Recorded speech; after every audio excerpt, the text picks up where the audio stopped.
Put all of this into context, I spoke to Dr. Joel Selanikio. He's been on the front lines of the Ebola epidemic in West Africa. He's also CEO and co-founder of the application Magpi.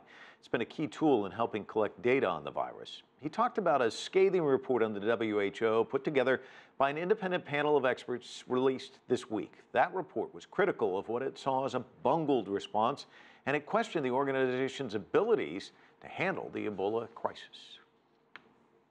You know, there's a few issues with the World Health Organization, and I think of them as the 3 C's. One is competence, one is cash, and one is control. So if you think about it this way, one of the things the report pointed out was that the WHO essentially did not have the capacity to do what people expected it to do, which is sort of ride herd over all the responding agencies and coordinate everything. And effectively, they are not competent to do that. That was the finding of the report.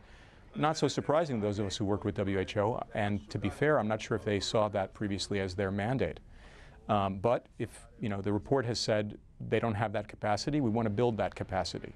That's going to take the second C. That's going to take cash, right? So the idea is they want to build WHO into the kind of organization that can coordinate and perform this function.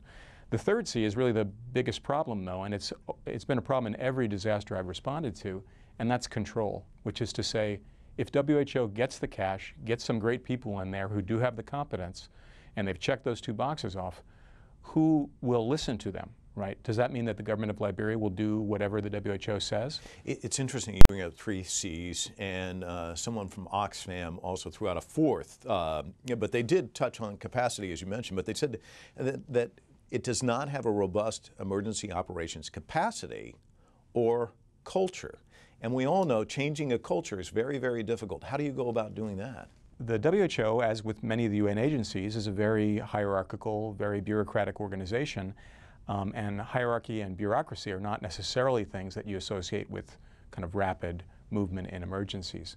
And so it'll be very difficult to see, if you have an organization that moves too slowly because of the culture, how does that organization transform or begin a part of itself or a new segment within it that has a completely different culture, that is overseen by the people with the old culture?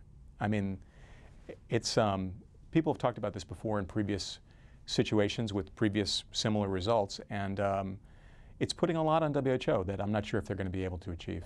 It just seemed like just the other day we were saying they've turned the corner. There are still cases cropping up. Why do you think that is?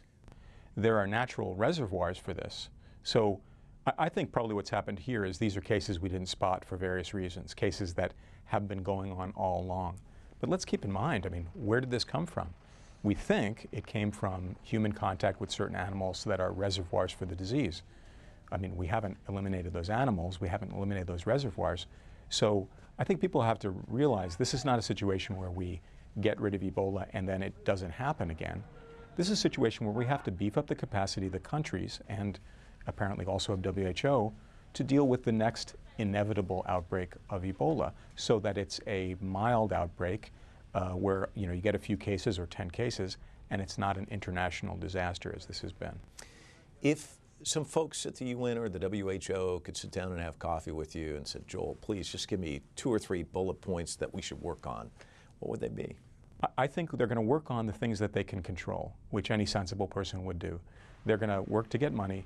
They're going to work to bring in more experienced emergency coordinators so they can develop that capacity. So that at the very least, I think it's reasonable. I think we have a good chance that the next time something like this happens, WHO will have a great deal more capacity to plausibly coordinate what's going on. Analysis from Dr. Joel Selanikio.